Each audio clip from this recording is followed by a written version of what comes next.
des 9e internationaux Abilympics. C'est la dernière ligne droite, la manifestation aura lieu ici même à Bordeaux, au Parc des Expositions, les 25 et 26 mars prochains. L'équipe de préparation est en pleine effervescence, nous allons les rencontrer.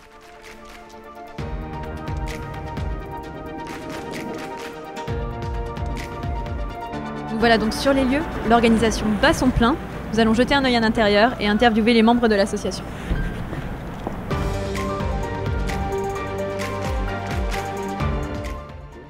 Bonjour Noël. Oui, bonjour. Vous êtes donc le président de l'association Abilympics. Oui, tout à fait. Quelles sont vos motivations derrière cet événement ? La motivation, elle est essentiellement de montrer que les personnes handicapées ont une place dans la société et ont une place dans la vie professionnelle. Et quand on voit que pour les personnes handicapées, c'est plutôt difficile par rapport aux valides, c'est important de profiter de cet événement international pour montrer à la fois aux personnes handicapées elles-mêmes, mais aussi aux entreprises, que les personnes handicapées ont des compétences et qu'elles peuvent être intégrées dans l'entreprise avec les métiers, même si ça suppose en amont, comme tout le monde, une formation. Mais c'est là l'importance, c'est de montrer qu'ils sont, comme tout le monde, qu'ils peuvent être insérés dans la société. La manifestation aura lieu à Bordeaux, donc les 25 et 26 mars. Pourquoi avoir choisi Bordeaux ? Bordeaux, tout simplement parce que Bordeaux est une ville non seulement accueillante, mais aussi accueillante pour les personnes handicapées, puisque Bordeaux est l'une des premières villes en France qui a le label d'accessibilité handicap. Donc ça, c'est important. Alors Bordeaux, parce que les Abilympics viennent un peu la paternité de Bordeaux. Hein.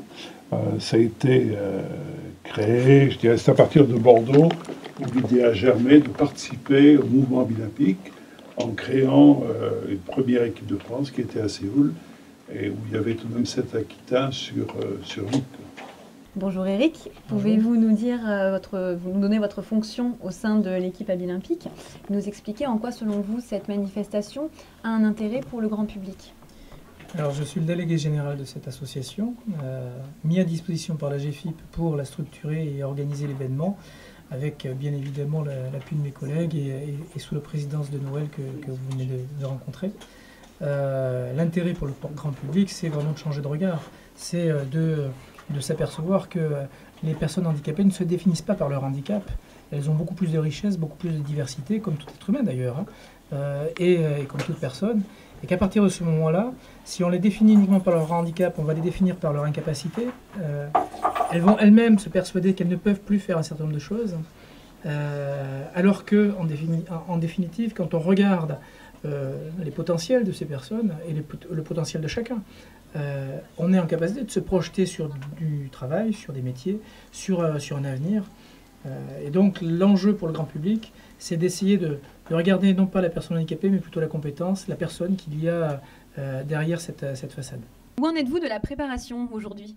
On a stabilisé tout ce qui relève de la compétition, donc on a quand même les 49 épreuves métiers avec le matériel que ça suppose qui a été stabilisé. On a 600 candidats qui sont eux aussi stabilisés depuis ce matin, donc c'est un scoop.